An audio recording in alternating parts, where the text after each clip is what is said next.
তওবা করে নিব, আল্লাহ মাফ করে দিবেন। যুবক চিন্তা করে দেখলো মদ পান করাটাই তার জন্য একদম সহজ। এইবার যুবক ওই দুইটা পাপ রেখে মদ পান করে নিলাম। আল্লাহর পয়গম্বর বলেন যে মাত্র মদ পান করেছে সর্বপ্রথম এফেক্টেড হয়েছে তার ব্রেন, হিতাহিত জ্ঞান শূন্য হয়ে গেল, বিবেক বুদ্ধি চলে গেল, ভালো মন্দের মধ্যে আর পার্থক্য করতে পারে না। এতক্ষণ পর্যন্ত কোনটা বড় গুনাহ আর কোনটা ছোট গুনাহ পার্থক্য করতে পেরেছে, তার ব্রেন ঠিক ছিল, দিমাগ ঠিক ছিল, তার আকল বুদ্ধি ঠিক ছিল, হিতাহিত জ্ঞান তার ঠিক ছিল। এখন যখন নেশাগ্রস্ত হয়েছে, আকল বুদ্ধি কিছুই ঠিক নাই, হিতাহিত জ্ঞান তার নাই, এইবার কোনটা বড় আর কোনটা ছোট পার্থক্য করতে পারে না। আল্লাহর নবী বলেন ইদা শারিবাল খামার, এরে উম্মত কেউ যদি মদ পান করেন ওয়াকালা খালাতিহি আও আম্মাতিহি, আল্লাহর পয়গম্বর বলেন এই পৃথিবীর কোন যুবক যুবতী যদি মদ পান করে সমূহ সম্ভাবনা আছে হয়তোবা ওই যুবক তার খালার সঙ্গে জিনা করতে পারেন, তার ফুফুর সঙ্গে জিনা করতে পারেন, তার বোনের সঙ্গেও জিনা করতে পারেন। কেন? তার ব্রেন ঠিক নয়, কেন তার দিমাগ ঠিক নয়, কেন তার হিতাহিত জ্ঞান শূন্য হয়ে গেছে, এই জন্য যে কারো সঙ্গে সে জিনা করতে পারেন। আল্লাহর পয়গম্বর বলেন ওই যুবক যে মাত্র মদ পান করেছে সঙ্গে সঙ্গে হিতাহিত জ্ঞান শূন্য হওয়ার কারণে ওই মহিলার সঙ্গে যুবতীর সঙ্গেও জিনা করেছে, ওই যুবককেও হত্যা করেছে। আল্লাহর পয়গম্বর বলেন এরে সাহাবীরা আমার, তোমরা তো দেখতে পারলেন শুধু মদ পান করেছে, এই মদ পান করার কারণে বাকি সবগুলো গুনাহ সে করতে বাধ্য হইল। আল্লাহর নবী বলেন আল খামরু উম্মুল ফাওয়াহিশ, আল্লাহর নবী বলেন মদ পান হইল সমস্ত অশ্লীলতার জড়। আল্লাহর নবী বলেন আল খামরু উম্মুল কাবাইর, আল্লাহর নবী বলেন মদ পান হলো সমস্ত কবিরা গুনাহের জড়। আল্লাহর পয়গম্বর বলেন আল খামরু উম্মুল খাবাইস, আল্লাহর নবী বলেন সমস্ত অশ্লীল অশালীন কাজের জড় হলো মদ পান করা, ঠিক কিনা? এখন মদ পান করলে দেখবেন হিতাহিত জ্ঞান শূন্য যখন হয় তখন অনিয়ন্ত্রিত হয়ে যায়, তাকে সামলানো মুশকিল হয়ে পড়ে, শেষ পর্যন্ত এমন এমন কাণ্ড ঘটায় যে এই কাণ্ডের কারণে সারা পরিবার শেষ পর্যন্ত লজ্জিত হতে হয়। কথা বলেন ঠিক কিনা? সুতরাং যুবকদেরকে এই ব্যাপারে সতর্ক থাকতে হবে, কোনোভাবেই নেশাগ্রস্ত হওয়া যাবে না। কথা বলেন ঠিক কিনা? 2 নম্বর যুবকদের জন্য করণীয় হলাম হকের উপর অটল থাকা, অবিচল থাকা। হকের উপর যদি অটল থাকতে পারেন, অবিচল যদি আপনি থাকতে পারেন, আল্লাহ পাক রব্বুল আলামিন আপনার মাধ্যমে অন্যান্য মানুষকেও সহজ ভাগ করে দিবেন, দ্বীনের উপরে চলা তার জন্য সহজ হয়ে যাবে। আল্লাহর নবী ইব্রাহিম আলাইহিস সালাতু ওয়াস সালামের সন্তান ইসমাঈল আলাইহিস সালাতু ওয়াস সালাম আল্লাহর কাছে দোয়া করেছেন, সন্তান নাই ইব্রাহিমের, জাকারিয়া আলাইহিস সালাতু ওয়াস সালামের যেমন সন্তান নাই, আল্লাহর নবী ইব্রাহিম আলাইহিস সালাতু ওয়াস সালামের সন্তান নাই। সারা আলাইহিস সালাতু ওয়াস সালামকে বিয়ে করেছেন, উনার গর্ভে কোনো সন্তান নাই। এবার হাজেরাকে বিয়ে করলেন, উনার ঘর থেকে সন্তান জন্ম নিলেন ইসমাঈল আলাইহিস সালাতু ওয়াস সালাম। ইব্রাহিম নবী আল্লাহর কাছে দোয়া করলেন রব্বি হাবলি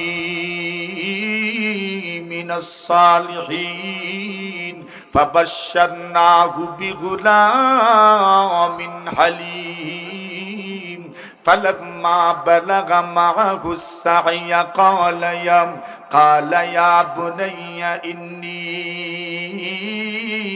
أرى في المنام أني أذبحك فانظر ماذا ترى قال يا أبت افعل ما تؤمر ستجدني إن شاء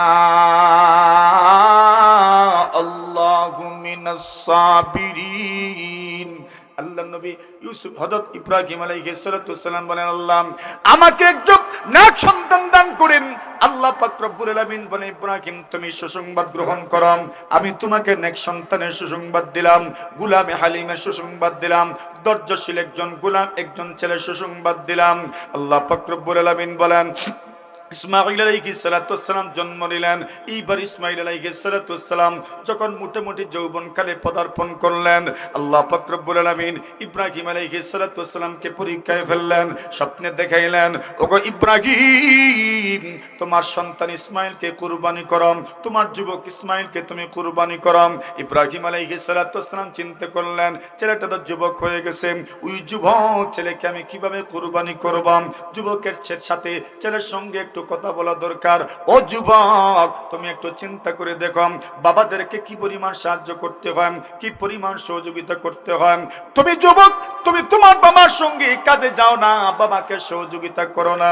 তুমি চাইলে তোমার বাবাকে সহযোগিতা করতে পারো, কিন্তু তুমি তোমার বাবাকে সহযোগিতা করতে চাও না, দুনিয়ার লাইনে তুমি সহযোগিতা করতে চাও না। তোমার জন্য উচিত ছিল দুনিয়ার লাইনেও সহযোগিতা করবে, তুমি দিনের লাইনেও সহযোগিতা করবে। আল্লাহর বান্দা ইসমাঈল আলাইহিস সালাতু ওয়াসসালামকে ইব্রাহিম বলেন, ইয়া বুনাইয়া ইন্নী আরা ফিল মানাম, ও আমার প্রিয় ছেলে, এরে ইসমাঈল শোনো, আমি স্বপ্নে দেখেছি, আন্নী আযবাহুক ফানজুর মাযা তারাম, এরে প্রিয় ছেলে আমার, আমি স্বপ্নে দেখেছি আমি তোমাকে কুরবানি করছি, জবাই করছি, তোমার রায় কি, তোমার ফয়সালা কি, তোমার সিদ্ধান্ত কি, আমাকে বলো। আল্লাহর বান্দা ইসমাঈল বলেন, যুবক ছেলে আব্বাজানকে ডাক দিয়ে বলেন, ইয়া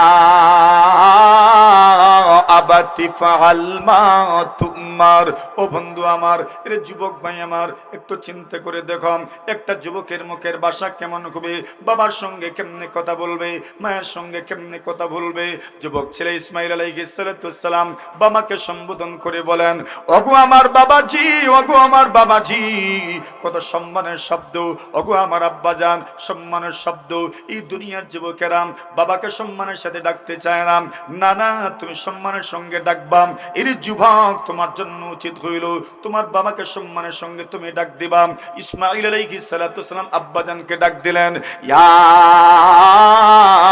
আবাতি ফাআল মা তুমার, ওগো আব্বাজান, আল্লাহ পাক আপনাকে যা আদেশ করেছেন আপনি করতে থাকুন, সাতাজিদুনি ইনশাআল্লাহ মিনাস সাবিরিন।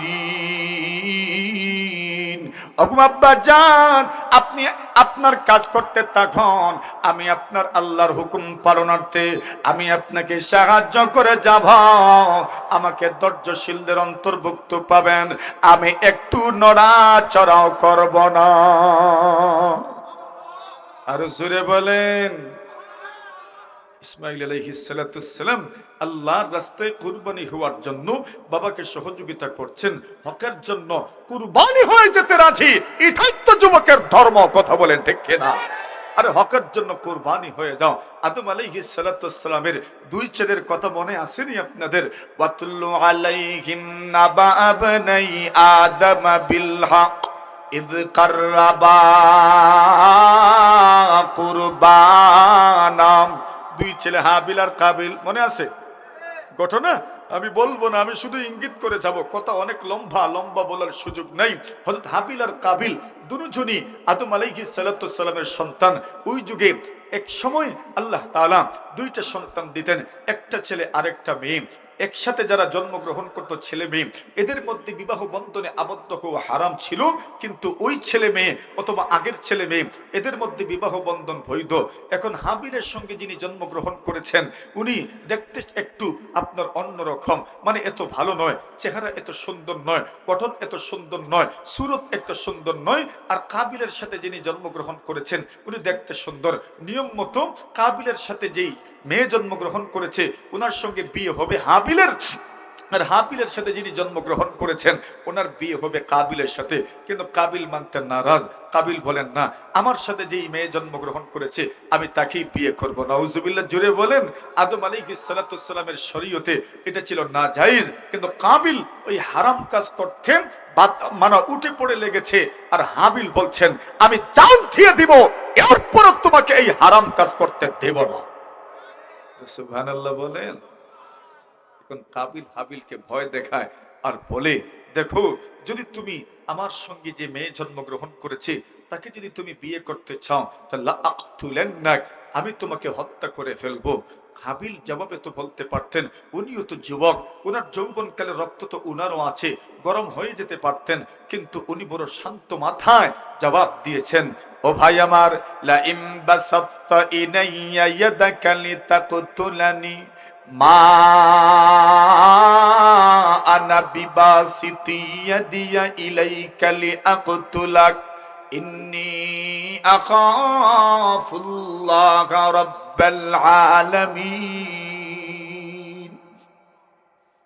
হাবিল বলেন, তুমি যদি আমাকে হত্যা করতে চাও তাহলে আমি তোমাকে হত্যা করার জন্য তোমার দিকে হাত বাড়াবো না, মানে আমি তোমাকে হত্যা করব না। কেন? আমার অন্তরে আল্লাহর ভয় আছে। জোরে বলেন, কার ভয়? যে যুবকের অন্তরে আল্লাহর ভয় আছে, ওই যুবকের মাধ্যমে সমাজের কেউ কষ্ট পাবে না, উপকৃত হবে, ঠিক কিনা? আর কখন কোন যুবকের অন্তরে আল্লাহর ভয় সৃষ্টি হয় এটা বলার সুযোগ নাই। কার কথা তার অন্তরে প্রভাব বিস্তার করবে সে ছাড়া কেউ জানে না। ছোট্ট থেকে ছোট্ট মানুষের কথা তার অন্তরে প্রভাব বিস্তার করতে পারে। কথা বলেন ঠিক কিনা? ছোট্ট একটা ঘটনা আপনাদেরকে শোনাই। কষ্ট হইতেছে? হ্যাঁ, কষ্ট হয় না? আল্লাহর বান্দা আল্লামা ইয়াফিঈ রাহিমাহুল্লাহু তাআলা আত-তারগীব ওয়াত-তারহীব তাসাউফের এক কিতাব, তাসাউফের লাইনের এক কিতাব আত-তারগীব ওয়াত-তারহীবের মধ্যে ঘটনা লিখেছেন। এক কিতাব তো হলো আত-তারগীব ওয়াত-তারহীব, ইমাম মুনযিরি রাহিমাহুল্লাহু তাআলার হাদিসের কিতাব, আর আরেক কিতাব হলো তাসাউফের কিতাব। এই কিতাবের মধ্যে লিখেছেন একটা যুবক তার জীবনে এমন কোন গুনাহ যেটা তার তৌফিকে ধরতো, যেটা তার সামর্থ্যের ভিতরে ছিল, এই গুনাহ সে করেনি, এমন ছিল মানে কোনো গুনাহ সে ছাড়েনি, সবটা গুনাহ সে করতে চেয়েছে। তবে তার একটা ভালো অভ্যাস ছিল, যখনই সে কোনো গুনাহ করত তখন ওই গুনাহটা এই যুবক একটা খাতার ভিতরে, রেজিস্টারের ভিতরে লিখে রাখতো, অমুক তারিখে আমি এই গুনাহ করেছি।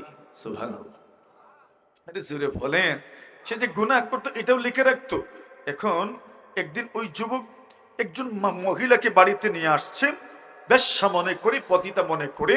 ওই মহিলাও এসেছে। এখন যখন ওই মহিলার সঙ্গে জিনা করতে যাবে, ওই সময় ওই মহিলার শরীরে কম্পন শুরু হয়েছে। সুবহানাল্লাহ। আল্লাহর বান্দা যুবক বলে, ওগো মা, আমি তো তোমাকে জোর জবরদস্তি নিয়ে আসিনি, আমি তো তোমাকে টাকা পয়সার বিনিময়ে চুক্তি করে নিয়ে এসেছি। আল্লাহর বান্দী বলে, রে যুবক, তোমার কথা সত্য, তবে বাস্তব কথা হচ্ছে আমি কোনো পতিতা নই, প্রফেশন নয়, পতিতা বৃত্তি আমার, অভাবে আমার স্বভাব নষ্ট হয়েছে। সুবহানাল্লাহ বলে। খুব খেয়াল রাখিয়েন, অভাবে স্বভাব কিভাবে নষ্ট হলো। এইবার ওই মহিলা তার বক্তব্য তুলে ধরলো, দেখো 3টা দিন হয়ে গেছে আমার ঘরের চুলায় আগুন জ্বলছে না, আমার সন্তানগুলো ক্ষুধার্ত। একজন মা হিসাবে সন্তানকে ক্ষুধার্ত দেখা, এটা মায়ের জন্য এর চেয়ে কষ্টকর আর কিছু হতে পারে না, ঠিক কিনা? বাবার জন্য জীবনের সবচেয়ে বড় ব্যর্থতা সন্তানের একটা শুকনা মুখ দেখা, সন্তান কিছু খাইতে পারছে না, সন্তান ক্ষুধার্ত, এর চেয়ে কঠিন পরিস্থিতি বাবা মায়ের জন্য আর হতে পারে না। আল্লাহর বান্দী বলেন, সন্তানদেরকে খাবার ব্যবস্থা করে দেওয়ার জন্য আমি এই দুনিয়ার কত মানুষের কাছে গেলাম ধার আনার জন্য।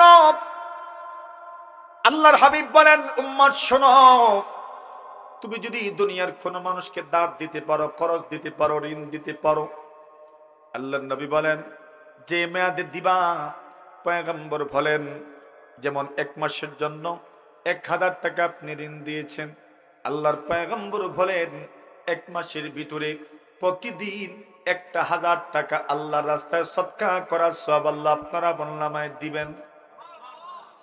দিনের মধ্যে সব আছে না নাই?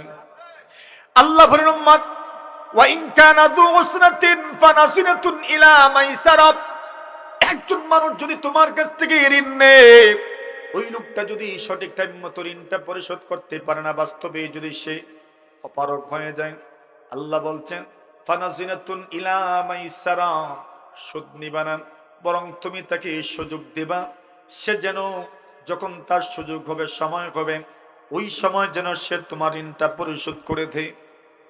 আল্লাহর নবী বলেন, এইবার যে তুমি মূল মেয়াদটা বর্ধিত করে দিলা, 1 মাসের সময় ছিল, 1 মাসের ভিতরে তোমার ঋণ পরিশোধ করবে, কিন্তু তুমি সময় আর একটু বাড়ায়া দিলা। আল্লাহ নবী বলছেন মূল সময়ের বেশি যেই সময়টা আপনি দিবেন, প্রতিদিন আপনি 2000 টাকা সদকা করার সওয়াব পাবেন। আরো জোরে বলেন, আরো জোরে বলেন। এইবার বলবেন হুজুর ঋণ দিতে চাই, কিন্তু সমাজের কিছু মানুষ আছে এই লোকগুলো ঋণ গ্রহণ করার পরে আর ঋণটা দিতে চায় না, পরিশোধ করতে চায় না, এমন মানুষও আছে না নাই? জোরে বলেন। আরে একদল তো আছে ঋণ যখন নেই তখন ওই নিয়ত করে বসে দিত না, আছে না নাই? আরেক দল আছে বড় বড় শেষরা মানুষ দুনিয়াতে আছে। কেউ যখন নতুন নতুন দোকান খুলে তখন তার দোকান থেকে বাকি আনে, এরপরে যখন 500-1000 জমে যায় আর দোকানদারের পাশ দিয়ে যাইতে চায় না। কথা বলেন, আছে না নাই? তো এই লোকটা কি নিজেকে খুব বেশি আপনার চালাক মনে করে? তুমি তো মনে করছো তুমি চালাক, বাস্তবতা হচ্ছে তোমার মতো নির্ভর, তোমার মতো বোকা এই দুনিয়াতে আর কেউ হতে পারে না। কেন? আরে রাসূলের একটা কথা আপনাদেরকে শোনাই। ইমাম বুখারী রাহিমাহুল্লাহু তাআলা বাবু কাদাঈদ দুয়ুনের মধ্যে এক হাদিস আনছেন। নবী আলাইহিস সালাতু ওয়াস সালাম বলেন, আল্লাহর কোন বান্দা বান্দি যদি অন্য কোন মানুষের কাছ থেকে ঋণ গ্রহণ করে, ইউরিদু ইতলাফাহু, আর তার ইচ্ছা হইল ঋণটা দিবে না, আল্লাহর নবী বলেন তার সম্পদ সে আনছে এই জন্য নিয়ত করেছে প্রথম দিনই দিবে না, সবগুলো শেষ করে দিবে, তার সম্পদটা মাইরা খাইব। আল্লাহর নবী বলেন তুমি মনে মনে ভাবছো তুমি বড় জ্ঞানী, তুমি বড় চালাক, তুমি বড় হুঁশিয়ার। নবী বলছেন না না, পরিণামের জন্য অপেক্ষা করো। আতলাফাহুল্লাহ, আল্লাহর নবী বলেন আল্লাহ পাক তোমাকেই ধ্বংস করে দিবেন। এজন্য দেখবেন যারা পরের সম্পদ মাইরা খায় এদের জীবনে কোনো শান্তি নেই, কোনো না কোনো দিক থেকে এরা কষ্টের মধ্যে আছে, আছে না নাই? আরে দূর থেকে তো আপনি দেখেন সুন্দর সুন্দর বাড়ি ঘর, কিন্তু ঘরে ঢুইকা দেখেন না কি পরিমাণ ঝগড়া আর কলহ বিবাদ। কথা বলেন ঠিক কিনা? আরে কলহ বিবাদের কোনো শেষ নেই। কিন্তু নবী বলেন যুবক, এর মুরব্বী, দুনিয়ার যুবক যুবতী, পুরুষ নারী শোনো, আল্লাহর পয়গম্বর বলেন মান আখাযা মালা গায়রিহি ইউরিদু আদাহু আদাল্লাহু আনহু। আল্লাহর পয়গম্বর বলেন তুমি যদি কারো কাছ থেকে ঋণ গ্রহণ করো, দোকান বাকি করলাম, উদ্দেশ্য হইলা আদায় করবাম, পরিশোধ করবাম, আল্লাহর পয়গম্বর বলেন উম্মত নিয়ত যদি আদায় করার থাকে আল্লাহ পাক তোমাকে আদায় করার তৌফিক দান করবেন। একটা ঘটনা আপনাদেরকে শোনাই, শুনবেন? হ্যাঁ, আসেননি কিছু সময় আমার সাথে? কতক্ষণ সময়? সুবহানাল্লাহ ওয়া বিহামদিহি সুবহানাল্লাহিল আযীম। আমি যত দেখছেন এরা কত চালাক আমার উপরে দিছে। হ্যাঁ, এটা বলছে ভাবছে বেশিও কইতাম না কমও কইতাম না, হুজুর আর থাকবো কত সময় জানা আছে তো আপনার, ঠিক না? আচ্ছা আমিও খুব লম্বা সময় নিব না, আপনাদের ধৈর্যচ্যুতি আমি ঘটাবো না, আপনাদেরকে কষ্ট দিব না, তবে আমি ওই হাদিসটা আপনাদেরকে শোনাই। ইমাম বুখারী রাহিমাহুল্লাহু তাআলা বুখারী শরীফের মধ্যে এক হাদিস আনছেন।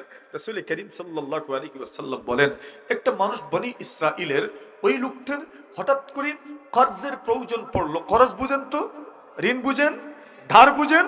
ওই লোকটার কিছু টাকার প্রয়োজন পড়লো, টাকাটা তার কাছে নাই, লোকটা ধার আনবে, খরচ আনবে, ঋণ আনবে। এখন এই লোকটা ঋণ আনবে কার কাছ থেকে? তার অঞ্চলে এমন ঋণ দেওয়ার মতো কেউ নাই। ওই লোকটা একটা নদী পাড়ি দিয়ে আরেক এলাকায় পৌঁছেছে, ওই এলাকার একজন মানুষের কাছ থেকে ঋণ আনবে। ঋণের পরিমাণ কি ছিল আগে এই কথাটা শুনেন। আল্লাহর রাসূল বলছেন 1000 দিনার, আর 1000 দিনারের বর্তমান এক্সচেঞ্জ, অর্থাৎ সেই যুগের 1000 দিনার আর বর্তমান সময়ের 4 কোটি টাকা।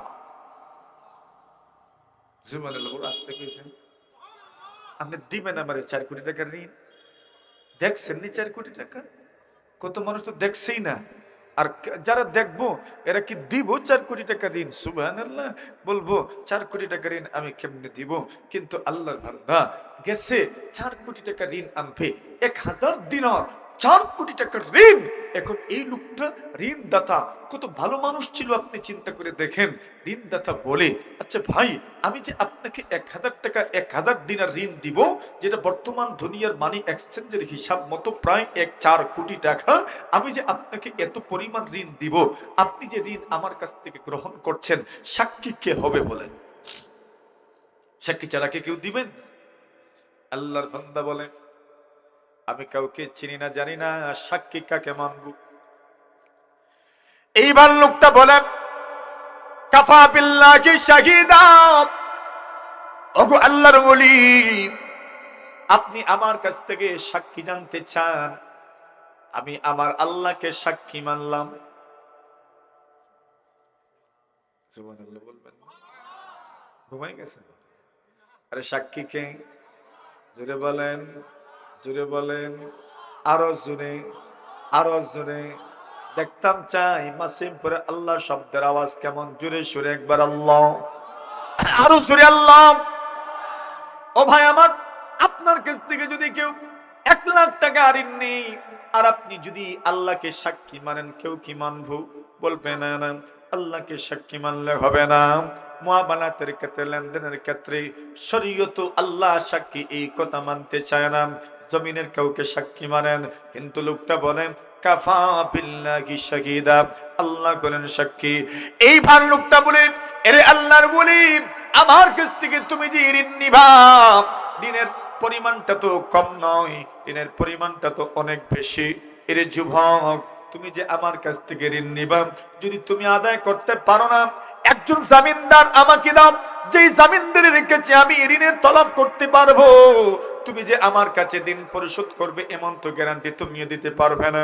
তুমি বাঁচবে কিনা মারা যাবে তা তো আমি জানি না। এর যুবক, এই জন্য তোমার কাছ থেকে জানতে চাই, তুমি যদি ঋণ দিতে পারো না, জামিনদার কে হবে?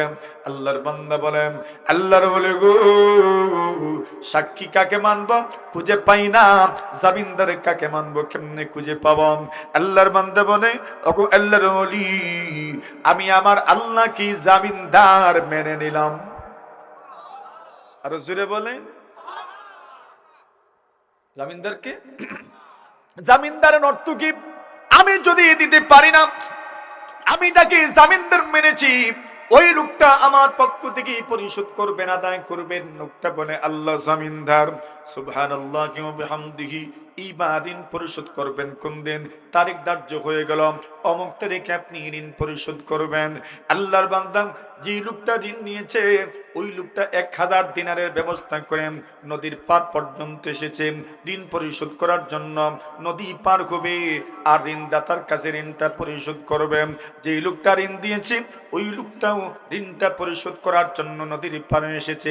লোকটা সকাল থেকে সন্ধ্যা পর্যন্ত দাঁড়ায় রইল, ওই লোকটাও সকাল থেকে সন্ধ্যা, কিন্তু মধ্যখানে নদী পারাপারের কোনো ব্যবস্থা নাই, নৌকার কোনো ব্যবস্থা নাই, লঞ্চের কোনো ব্যবস্থা নাই।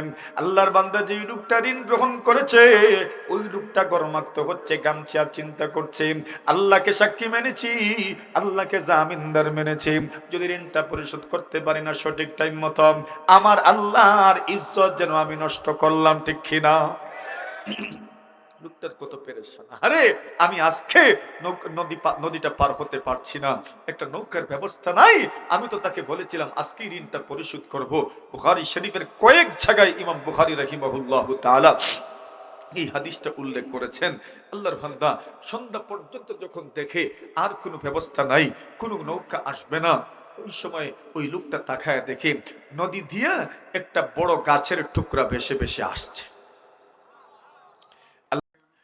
নদীর টুকরার ভিতরে 1000 দিনার ঢুকা দিল, 4 কোটি টাকা, 1000 দিনার।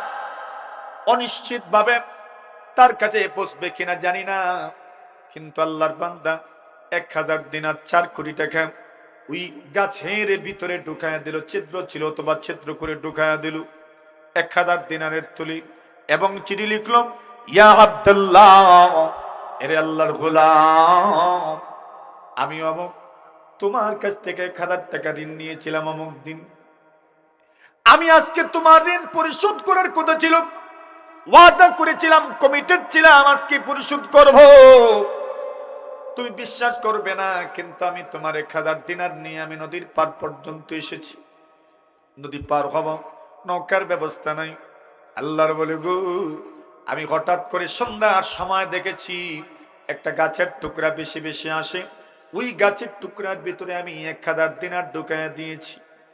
যদি আপনার কাছে পৌঁছে তাহলে বুঝে নিয়েন আমি আমার আল্লাহকে যে ঋণ পরিশোধ করার জামিনদার মেনেছিলাম, আমার আল্লাহ তাআলা নিজ জিম্মাদারিতে আপনার কাছেই ঋণ পরিশোধ করেছেন। আর জোরে বলে, ওই লোক তো সন্ধ্যা পর্যন্ত অপেক্ষা করতে করতে এইভাবে নিরাশ হয়ে ফিরে যাবে। ওই লোকটা সম্পর্কে কত ধারণা করছে, শয়তান ওয়াসওয়াসা দেয়, নফস ওয়াসওয়াসা দেয়। লোকটা আল্লাহর ইজ্জত রাখলো না। আল্লাহর বান্দা পেরেশান হয় আর বলে, এমন খারাপ মানুষ কি দুনিয়াতে আছে? আল্লাহকে সাক্ষী মানলো, আল্লাহকে জামিনদার মানলো, কিন্তু ঋণটা পরিশোধ করলো না। আল্লাহর বান্দা তাকা দেখে নদী দিয়া একটা গাছের টুকরা বেশি বেশি তার দিকে আসে।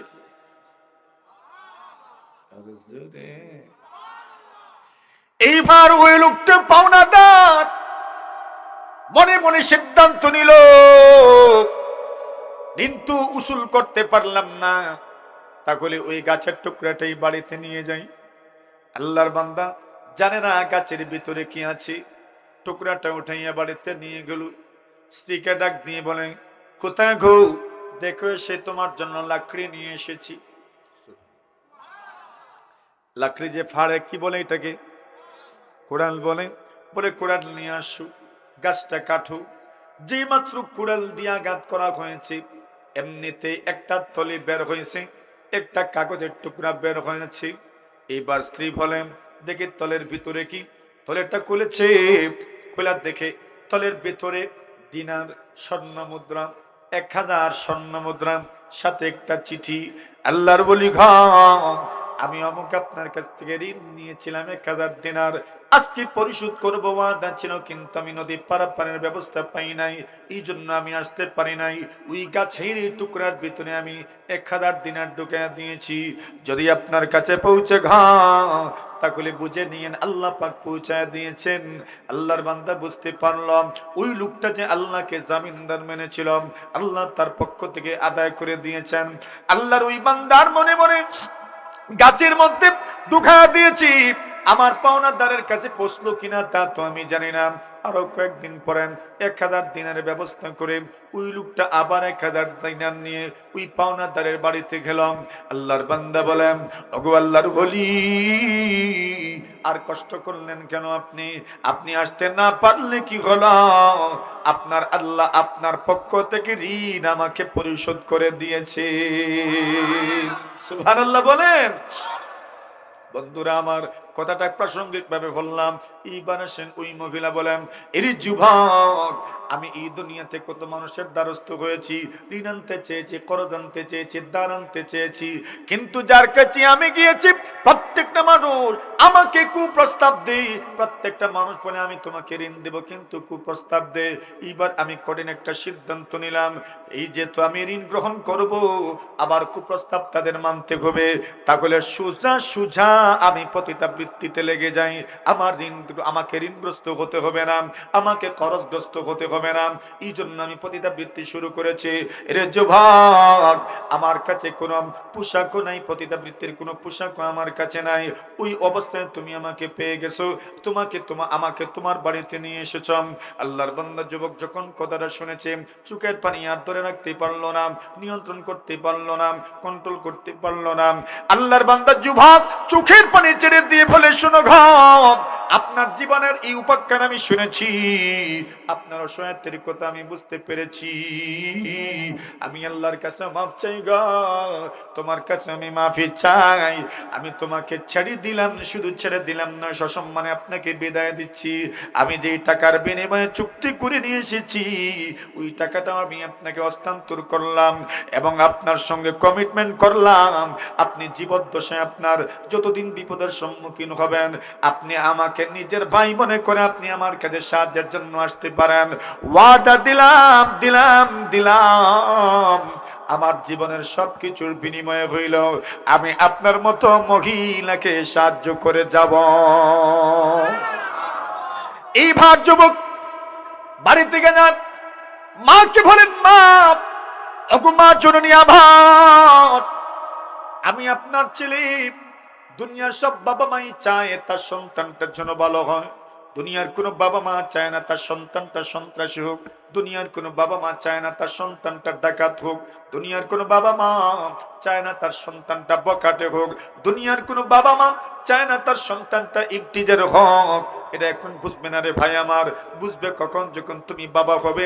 এখন বুঝবে না গো বোন আমার, বুঝবে কখন যখন তুমি মা হবে। দুনিয়ার বাবারা সন্তানদেরকে নিয়ে কি পরিমাণ গর্ব করে, যুবকদেরকে নিয়ে তাদের বাবা মা কি পরিমাণ গর্ব করে বলে, আমার সন্তানটা এমন, আমার সন্তানটা এমন, আমার সন্তানটা এমন। এরে যুবক, তুমি তো জানো না এই সমাজের যদি তুমি কোনো কাজে আসো, তোমার বাবা মা তোমাকে নিয়ে গর্বে করে বলেন, আমার সন্তান এই কাজটা করেছে, আমার সন্তানের মাধ্যমে এই কাজটা হয়েছে, আমার সন্তান এই কাজটা করেছে। বাবা মা গর্বিত হয়, বাবা মা গর্বে তাদের বুকটা ভুলে যায়। আল্লাহু আকবার। এবার যুবক বাড়িতে যায়, ওগো মা, আপনি তো সব সময় চেষ্টা করেন যেন আমি গুনাহ ছেড়ে দেই, আমি যেন গুনাহ না করি। ওগো মা জননী আমার, আমি যেন গুনাহ না করি, এই জন্য আপনার চেষ্টার কোনো শেষ নাই, আপনার তাদবীরের কোনো শেষ নাই। মাগো আমার, আমি কিন্তু আপনার লাজ রাখতে পারি নাই, আমি আপনার আদেশ মানতে পারি নাই, আমি আপনার ওসিয়ত নসিহত মানতে পারি নাই। কিন্তু গো মা জননী, আজকে আমার জীবনে এমন একটা ঘটনা ঘটে গেছে, যে ঘটনা আমার জীবনে ঘটবে আমি কল্পনাও করতে পারি নাই। মা বলেন, ছেলেরে আমার কি ঘটনা ঘটলো তোমার জীবনে? এবার যুবক বিবরণ দেও গো মা। এমন এমন ঘটনা আল্লাহর বান্দা শুইনাম, চোখের পানি ছেড়ে দিয়া আল্লাহ শুকরিয়া আদায় করে বলেন, এরে ছেলে আমার, আমার একটা আবেদন রাখবি। যুবক বলে, মা বলো, কি আবেদন করতে চাও? তোমার আবেদনটা আমি রাখবো। আল্লাহর বান্দী বলেন, রে যুবক আমার, এর ছেলে আমার, এর কলিজার টুকরা ধন আমার, তোর কাছে আমার আবদার হইলাম, ওই নেকির কথাটা, তুমি যে আজকে গুনাহ করো নাই, গুনাহ করতে আইসা তুমি গুনাহটা ত্যাগ করেছো, ওই নেকির কথাটাও তুমি তোমার খাতার ভিতরে লিখে রাখবা। যুবক বলেও ঘুমা, খাতার ভিতরে রাখবো, রেজিস্টারের ভিতরে যে লিখবো, এমন কোন জায়গা আমার রেজিস্টারের ভিতরে নাই। সবটা রেজিস্টার গুনাহের মাধ্যমে ভরে গেছে, পুরাটা খাতা গুনাহের মাধ্যমে ভরে গেছে। মা বলেন, না না, যে কোনো কিছুর বিনিময়ে তোমাকে লিখতে হবে। আল্লাহর বান্দা যুবক ওয়াদা দে, ওগো মা, আমি ওয়াদা দিলাম খাতার ভিতরে লিখে রাখবো, রেজিস্টারের ভিতরে লিখে রাখবো। আল্লাহর বান্দা যুবক রাত্রিবেলা তার রেজিস্টারের ভিতরে লিখেছেন, আমার নাম অমুক, অমুক তারিখে আমি গুনাহ করতে চেয়েছিলাম, কিন্তু গুনাহ করতে যাইয়াম ঠিক যেই মুহূর্তে আমি গুনার মধ্যে লিপ্ত হয়ে যাব, ওই সময় আমি গুনাহ করি নাই। আমি আল্লাহর জন্য, আল্লাহকে ভয় করে ওই মহিলার উপর দরদি হইয়াম আমি গুনাহ ত্যাগ করেছি। আল্লাহু আকবার, আল্লাহু আকবার। ওই কথাটা লিখছেন, আর আল্লাহর বান্দা ঘুমায় গেছে। ফজরের সময় যখন ঘুম থেকে জাগ্রত হয়, ঘুম থেকে জাগ্রত হওয়ার পরে এইবার রেজিস্টারটা খুলেন, দেখে রেজিস্টারের ভিতরে কি লেখা আছে। আল্লাহর বান্দা ঘুম থেকে ওইটা দেখে রেজিস্টারের ভিতরে, খাতার ভিতরে শুধু ওই নেকির কথাটা ছাড়া আর কোনো গুনাহের কথা লেখা নাই। আর কোরআনে মজিদের একটা আয়াত লেখা আছে, আকিমিস সালাতা তারাফাইন নাহার ওয়া যুলাফাম মিনাল লাইল ইন্নাল হাসানাতি ইউযহিবিনাস সাইয়্যাত যালিকা যিকরা লিয-যাকিরিন। আল্লাহ বলেন, তুমি রাতের কিছু অংশে নামাজ আদায় করো, তুমি দিনের কিছু অংশে নামাজ আদায় করো, শুরুতে নামাজ আদায় করো, শেষেও তুমি নামাজ আদায় করো, রাতের কিছু অংশে তুমি নামাজ আদায় করো। জেনে রাখো, ইন্নাল হাসানাতি ইউযহিবনাস সাইয়্যাত, নিশ্চয় নেকির কাজ গুনাহের কাজগুলোকে মিটায় দেয়। যালিকা যিকরা লিয-যাকিরিন, ওই আয়াতটা লেখা আছে আর নেকির কথাটা লেখা আছে, একটা গুনাহ লেখা নাই। ভাই আমার, একটা গুনাহ লেখা নাই। কেন লেখা নাই? ওই লোকটা গুনাহকে ত্যাগ করেছে, একটা মাত্র নেকি করেছে, একটা নেকিও যদি করতে পারো, এর যুবক বন্ধু আমার, তোমার মনে মনে তোমার জীবনে নেকি করার সুযোগ আছে, কিন্তু তুমি করতে চাও না। কেন করতে চাও না? তোমার মনে মনে আমি কত বড় গুনাহগার, এই ছোট্ট একটা নেকি কইরা আমার কি লাভ হবে? না না না, এটা শয়তানের দোকান। শয়তান তোমাকে ছোট্ট নেকিটা করতে দিতে চায় না। কেন জানো নি? ছোট্ট নেকি যদি আপনি করতে পারেন, ওই নেকিটা আপনাকে আরো 1000টা নেকির পথ খুলে দিব। একটা নেকি আপনাকে 1000টা নেকির পথ খুলে দিব, কিন্তু শয়তান আপনাকে করতে দেয় না। কি জানি যুবকটা যদি ছোট্ট নেকিটা করতে শুরু করেন, এরপরে নেকির মধ্যে তার জীবনটা অতিবাহিত করে দিবে। এই জন্য শয়তান তোমাকে করতে দেয় না। তুমি শয়তানের কাছে পরাজিত হইও না। যৌবনকাল তো এমন একটা সময়, যেই কালে মানুষ পরাজিত হইতে চায় না। শয়তানের কাছেও যুবকরা পরাজিত হবে না, ঠিক কিনা? জোরে বলেন। শয়তানের কাছে পরাজিত হইয়েন না, জীবনে জয়ী থাকেন। ওই ঐতিহ্যটা ধরে রাখার দরকার। কথা বলেন ঠিক না বে ঠিক? শয়তানের কাছে পরাজিত হইয়েন না। তো যুবকদের জন্য এটাও একটা করণীয়, জীবনে যত নেকির কাজ সামনে আসবে ওই কাজটা করে নেওয়া। এটা কোনো কালক্ষেপণ না করা যে আজকে না আগামীকাল করব, অথবা এটা ছোট, এটা করার দরকার নাই। আল্লাহ রাসূল বলছেন, ওয়ালা তাহকিরান্না শাইআম মিনাল মা'রুফ, তুমি কোনো ছোট্ট নেকিকে ছোট্ট মনে করিও না। ছোট্ট নেকিকেও তুমি বড় নেকি মনে করো। আরে ছোট্ট বড় বলতে কোনো আপনার গুনাহের মধ্যে তারতম্য করা যাবে না। এটা ছোট গুনাহ, এটা বড় গুনাহ। আপনি মনে করেন একটা ট্যাঙ্কি আছে, ওই ট্যাঙ্কিতে একটা বড় ছিদ্র করলেন, ছিদ্র থেকে পানি পড়বে, ট্যাঙ্কিটা খুব দ্রুত খালি হয়ে যাবে। আর ছোট্ট একটা ছিদ্র করলেন, তো পানি কি বের হবে না? না, বের হবে। আরে বড় ছিদ্র করলে এই ট্যাঙ্কি থেকে পানি বের হবে, ছোট্ট ছিদ্র করলেও তো পানি বের হবে, ট্যাঙ্কিটা কিন্তু খালি হয়ে যাবে। তো ছোট্ট আর বড় বেশ কমটা কি? হয়তো ছোট্ট করলে একটু সময় বেশি লাগবে, আর বড় ছিদ্র করলে সময় কম লাগবে। তো ছোট গুনাহ আর বড় গুনাহ মনে করেন এরকমই, আপনাকে ধ্বংস কইরাই দিব। কথা বলেন ঠিক না বেঠিক? এই জন্য বলছেন গুনাহকে ছোট মনে করিয়েন না, ওয়ালা তাহকিরান্না শাইআম মিনাল মা'রুফ, কোন নেকিকেও ছোট মনে করিয়েন না। ছোট্ট নেকি এটাও নেকি, ছোট্ট গুনাহ এইটাও গুনাহ। আপনি যদি ছোট্ট নেকি করতে পারেন, তাহলে ওই নেকি আপনাকে আরো 1000টা নেকি করার সুযোগ তৈরি করে দেবে। ঠিক না বেঠিক? এটা করার দরকার। যুবকদের জন্য আরেকটা করণীয় হইল, এই সমাজের যুবকদেরকে নিয়ে কাজ করা, বন্ধুদেরকে নিয়ে কাজ করা। সবার বন্ধু আছে না? জোরে কন। আরে বন্ধু আছে তো, বন্ধু কাকে বানাবেন? বন্ধু কাকে বানাবেন? বলছেন বন্ধু এমন এক মানুষকে বানানোর দরকার, যার আমল আপনাকে আমল করতে উৎসাহিত করে। জোরে বলেন। যার আমল আপনাকে আমল করতে উৎসাহিত করে, এমন মানুষকে বন্ধু বানানোর দরকার। আপনি যখন এমন মানুষকে বন্ধু বানাবেন, ওই বন্ধু আপনাকে ছাড়া কি জান্নাতে যাবে? জোরে বলেন। আপনাকে ছাড়া বন্ধু চায়ের হোটেলেই যায় না, তো ওই বন্ধুকে আপনি রাইখা জান্নাতে যাইবেন কেমনে? সুতরাং যারা যার বন্ধু, ওই বন্ধুকে নিয়ে নামাজে ঢুকবেন, ওয়াদা করেন।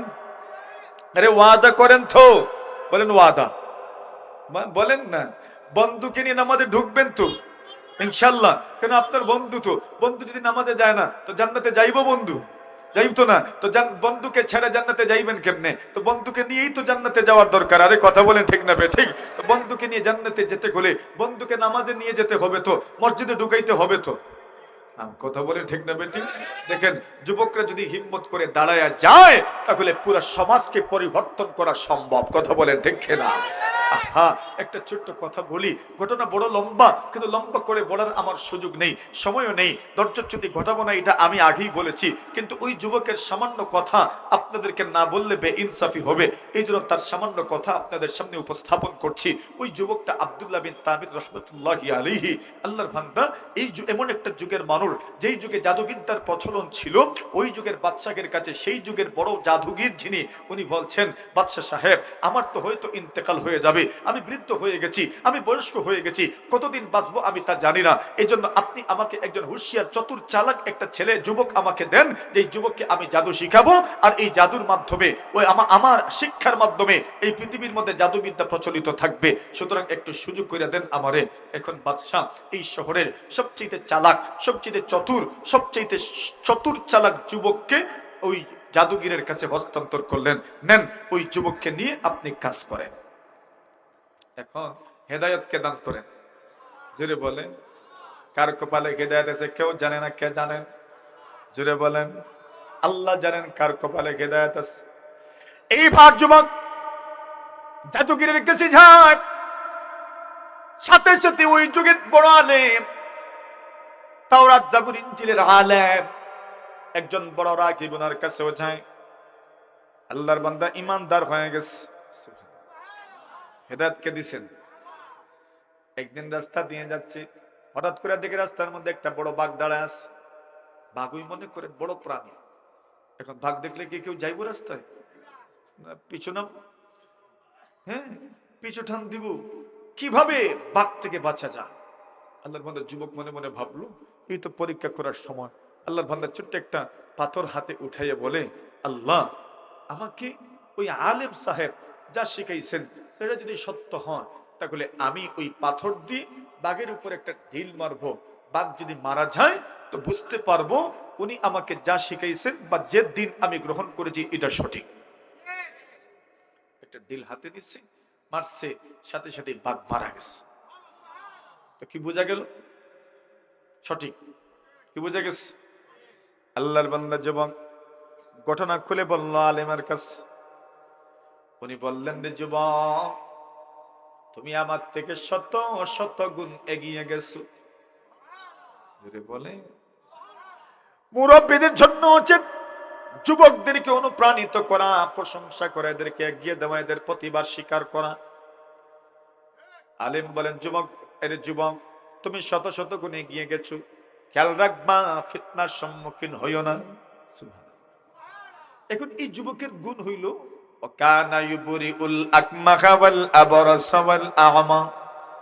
মানুষ যত রোগী হোক না কেন যুবকের কাছে আসলেই সুস্থ হইয়া যায়। এখন এমন একজন যুবক পীর পাইলে তো কি মনে করেন আর ডাক্তার লাগতো? ডাক্তার লাগতো না। এখন সবাই ওই যুবকের কাছে আসে। বাদশাহ একজন মন্ত্রী ছিলেন অন্ধ। উনি ভাবলেন, কত দরগা দুর্গায় গেলাম, কোনো কাজের কাজ হইল না, তাহলে যাই না ওই যুবকের কাছে, বলা তো যায় না আমিও সুস্থ হয়ে যেতে পারি। যেমন চিন্তা এমন কাজ। হাদিয়া তোফা নিয়ে যুবকের দরবারে হাজির। এরে যুবক, আমাকে তুমি সুস্থ করে দাও। যুবক বলি, আমি সুস্থ করে দিতে পারি না, সুস্থ করার মালিক কি? সুতরাং আপনি যদি আল্লাহর উপর ঈমান আনেন, আপনার জন্য আমি দোয়া করব, আল্লাহ হয়তো আপনাকে সুস্থ করে দিবেন। এবার আপনি চিন্তা করেন, মন্ত্রী বাদশার ইবাদত করেন, বাদশাকে খোদা মানেন। এবার মন্ত্রী বলেন, আমাদের খোদা উনি ছাড়াও কি আরেকজন খোদা আছেন? যুবক বলে, তোমার খোদা আবার কে? আমার বাদশাহ। আল্লাহর বান্দা যুবক বলে, অমন্ত্রী আপনার বাদশাহ খোদা হতে পারেন না, খোদা গোয়ার একমাত্র যোগ্যতা কার? আর একটু জোরে। আল্লাহর যোগ্যতা আছে, দুনিয়ার কোন মাখলুকের কোন যোগ্যতা নাই। এইবার মন্ত্রী অনেক ভেবে চিন্তে সিদ্ধান্ত নিলেন, কত দুর্গায় গেলাম, সুস্থ হতে পারলাম না, তার খোদাকে যদি রব মানি তবে তো সুস্থ হয়ে যাব, তাহলে মাইনেই দেখি। এইবার ওই মন্ত্রী বলেন, ঠিক আছে, আমি তোমার রবের উপর ঈমান নিয়ে আসলাম। আর জোরে কর। আল্লাহর বান্দা যুবক দোয়া করছে, মালিক মেহেরবানি করে ওই লোকটাকে আপনি শিফা দান করেন। দোয়া করছেন, এমনিতেই আল্লাহ তাকে সুস্থতা দান করেছে। মন্ত্রী যখন রাজদরবারে গিয়ে বসেছে, এতদিন ছিল কানা, আজকের থেকে চোখে দেখে। বাদশা জিজ্ঞাসা করলেন, মান রাদ্দা বাসরাক, আপনার দৃষ্টি কে ফিরিয়ে দিয়েছে? মন্ত্রী বলে, কেমনে বলবো, আরে এতদিন পর্যন্ত বাদশার গোলামি করেছে, হঠাৎ করে রব পরিবর্তন করেছে, বাদশা তো উভয় রাখতো না, এজন্য একটু ঘুরাইয়া কইছে, রাদ্দা রব্বি বাসরি, আমার রব আমার দৃষ্টি ফেরাইয়া দিছে।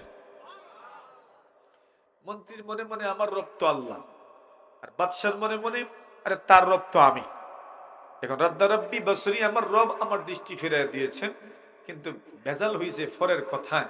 বাদশাহ তো নিজেও জানে না সে যে ফিরাইয়া দিছে, ঠিক না বেঠিক? সেও তো রব তার মনে মনে, কিন্তু বাদশার এত আশ্চর্য মনে হয়েছে, বাদশাহ বলে আমি। এখন মন্ত্রী এখন কি তা কইতো, এখন ঈমান বিজয়ী হইছে। সুবহানাল্লাহ। আরে জোরে বলেন। ঈমান স্ফুলিঙ্গ সবসময় দেখা যায় না, যখন কষা লাগে তখন বোঝা যায় ঈমান আছে না নাই, ঠিক না বেঠিক? এইবার মন্ত্রী বলে, বাদশা আপনি না, আপনি না, আপনি না, আপনি রব হতে পারেন না ঘ। আমার দৃষ্টি ফেরায় দিয়েছেন আমার এমন আল্লাহ, যিনি আসমান জমিন সব কিছুর রব। ইমান কই ঢুকছে গিয়া? রাজদরবারে ঢুকছে। সুবহানাল্লাহ। এখন বাদশা বলে এদের অ্যারেস্ট করো, গ্রেফতার করো, আমার বিদ্রোহী তৈরি হয়ে গেছে। এখন বিদ্রোহীদেরকে কোনোভাবে বাঁচানো যাবে না, কোনোভাবে রক্ষা করা যাবে না, মাফ করা যাবে না। এতগুলো মানুষ আমার বিদ্রোহী, এদের বিরুদ্ধে অ্যাকশন নিতে হবে। বাদশাহ তাকে গ্রেফতার করলেন, রিমান্ড শুরু হলো। আমি ছাড়াও যে রব আছেন তোমাকে কে বলল? রিমান্ডের কারণে এইবার ওই মন্ত্রী বলে দিলেন, যুবক আমারে শিখাইছে। যুবক গ্রেফতার, যুবককে রিমান্ড দেওয়া হলো। কে তোমাকে শিখাইছে? এইবার আসছে ওই আলিম সাহেবের কথা। বলে না সাহেব, বৃদ্ধ মানুষ। এবার উনিও গ্রেফতার, রিমান্ড শুরু হইল। প্রথম মন্ত্রী দিয়ে, এরে মন্ত্রী, তুমি তো আমার ধর্মেরই ছিলাম, তুমি তো আমার বিদ্রোহী ছিলে না, এখনো সুযোগ আছে, ফিরে আসো, ফিরে আসো, আমি তোমাকে মাফ করে দিব। মন্ত্রী বলে, না না, ইমানের মজা যখন পেয়ে গেছি, স্বাদ যখন পেয়ে গেছি, জীবন দিতে রাজি, জীবন দিতে রাজি, এরপর ইমান থেকে একটা চুল পরিমাণ হটতে রাজি নয়। দিয়ে দেন, আমার কি আসে যায়, আরে মরবো তো একদিন, শহীদ হয়ে যাব। সুবহানাল্লাহ। বাস শেষ একজন। এইবার মুরব্বির কাজ, আলেম সাহেবের পালা। ওগো মাওলানা, আপনি ইমান থেকে ফিরে আসেন, আমাকে রব মানেন, আপনি খোদাকে রব মানেন, এবার আমাকে রব মানেন, আমি আপনাকে বাঁশির কাষ্টে ঝুলাবো না। আল্লাহর বান্দা বলেন, মাওলানা সাহেব বলেন, যে একটু আগে জানদেরও জীবন দিলাম, সে তো আমার নাতি হয়, ঠিক না? যুবককে আমি ইমান শিখাইছি আর যুবকের শিখাইছি, তো সে তো আমার নাতি। আমার নাতি যদি ইমান থেকে সরে না, তো আমি দাদা হইয়া কেমনে ইমান ত্যাগ করব? সুবহানাল্লাহ বলেন। উনিও ফাঁসি। এবার যুবকের কাজ। যুবক কি এত সহজে মারবে না, তাকে প্রথমে পাহাড়ে উঠানো হলো ধাক্কা দিয়ে ফেলে দিয়ে মারার জন্য। কিন্তু যুবক, যারা যুবককে নিয়ে গেছে, একে একে একে সকলেই পড়ে মারা গেছে। আর যুবক আল্লাহর হুকুমে সুস্থ অবস্থায়, জীবিত অবস্থায় বাদশার সামনে হাজির। বাদশা বলেন, কিরে মরলি না? যুবক বলেন, না, মারতে পারবেন না। এবার বাদশা বলেন, যাও, তাকে সমুদ্রে নিয়ে যাও, ছোট্ট নৌকায় উঠাও, সমুদ্রের মধ্যখানে ধাক্কা দিয়ে ফেলে দিবা, যেন ফিরে না আসতে পারে, কিনারায় না আসতে পারে। এখন এরা ধাক্কা দিব, একে একে সকলেই পড়ে মারা গেছে, শুধু যুবক বাঁচছে জীবিত অবস্থায় বাদশার সামনে। মরলি না? না, মরি নাই তো, মারতে পারবেন না। এবার যুবক বলে, আপনি যদি সত্যিই আমাকে হত্যা করতে চান, তাহলে আমার বাথানো পথে আপনি হাঁটেন, দেখি তোমাকে মারার দরকার আমি, তুমি আমার জন্য হুমকি হয়েছো। যুবক বলে, আমার তীর ধান থেকে আপনি তীর নিবেন, আর ওই তীরগুলো আপনি আমাকে একটা বিশাল ময়দানে ফাঁসির মঞ্চ তৈরি করে সেখানে বলবেন, বিসমে রব্বিল গুলাম, ওই যুবকের রবের নামে তীর মারলাম, এই কথা বলে তীর নিক্ষেপ করবেন, হয়তো আমি মারা যেতে পারি। বাদশাহ মনে মনে, এর থেকে নিস্তার পাওয়া দরকার। বিশাল মঞ্চ তৈরি করা হলো, ফাঁসির মঞ্চ, যুবককে প্রস্তুত করা হয়েছে, যুবককে ফাঁসির কাষ্টে ঝুলানো হবে। যুবকের তীর দান থেকে তীর নেওয়া হলো, আর বিসমে রব্বিল গুলাম বলে তীর নিক্ষেপ করা হলো। আল্লাহু আকবার। যুবকের কানপট্টিতে তীর লেগেছে, রক্ত বের হয়েছে, যুবক শাহাদত বরণ করেছে। উপস্থিত লোকগুলো মনে মনে ভাবলো, এই যুবককে হত্যা করার জন্য বাদশাহ কত না চেষ্টা করেছে, কিন্তু যুবককে হত্যা করতে পারলো না। কিন্তু এই যুবকের রবের নামে তীর নিক্ষেপ করার কারণে যুবকটা মারা গেল। তাহলে তো বুঝা গেল যুবকের রবই আসল রব, ঠিক না? এখন উপস্থিত লোকজন একসাথে বলে উঠলো, আমান্না বিরব্বিল গুলাম, আমরা সবাই ওই যুবকের রবের উপর ঈমান আনলাম। একটা যুবক জান দিয়ে দিল, কিন্তু পুরা এলাকাকে এলাকা, দেশকে দেশকে মুসলমান বানালো।